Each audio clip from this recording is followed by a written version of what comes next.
দীর্ঘ প্রস্তুতি, সুপরিকল্পিত প্রচার এবং অসংখ্য মানুষের আগ্রহের পর ১০ আগস্ট টরন্টোর ডাউনটাউনে অবস্থিত ৫৩৯ কুইন্সওয়ে ওয়েস্ট থেকে সফলভাবে সম্পন্ন হল Bangladeshi realtor Inc. Canada BRC আয়োজিত ২০২৫ সালের নৌবিহার, যা ছিল বছরের অন্যতম আলোচিত সামাজিক আয়োজন। বিকেল গড়ানোর সাথে সাথে অতিথিরা ক্রুজ বোর্ডিং শুরু করেন।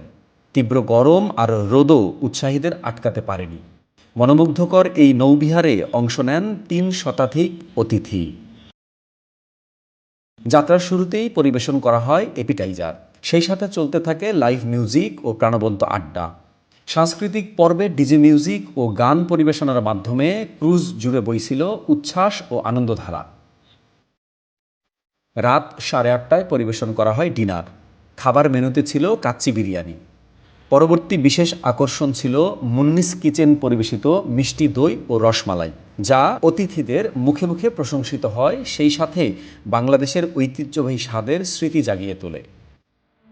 সঙ্গীতের সুরের সাথে ডাউনটাউন টরন্টোর আলোকোজ্জ্বল রাত্রিকালীন সৌন্দর্য, যা অনেকের জন্য ছিল এক অনন্য অভিজ্ঞতা। নৌবিহারে উপস্থিত ছিলেন কমিউনিটির প্রায় সব রিয়েলটর ও তাদের পরিবার, শুভাকাঙ্ক্ষী, বন্ধু, ব্যবসায়িক স্পন্সর এবং গণমাধ্যমের প্রতিনিধিরা। ভবিষ্যতে আমরা আরো বড় পরিসরে বিআরসির পক্ষ থেকে বুট ক্রুজ করবো। Thank you so much to আমাদের স্পন্সর যারা করেছেন। আপনারা জানেন প্রত্যেকবারই আমরা পিকনিকের আয়োজন করে থাকি। এবছর আমরা একটু ব্যতিক্রমধর্মী বোট ক্রুজের আয়োজন করেছি। টরন্টোর ডাউনটাউন থেকে শুরু হয়ে রাত 11টায় একই স্থানে নোঙ্গর করার মাধ্যমে শেষ হয় এবছরের নৌবিহারটি। এই নৌবিহার পিকনিক প্রমাণ করেছে এটা শুধু বিনোদনের আয়োজন নয়, বরং বিআরসি একটি সুসংগঠিত, ঐক্যবদ্ধ এবং কমিউনিটি বান্ধব প্রতিষ্ঠান। বিআরসি ভবিষ্যতে আরও বড় আয়োজনের দিকে এগোবে বলে আশা ব্যক্ত করেছেন নৌবিহারে অংশ নেয়া সকলেই।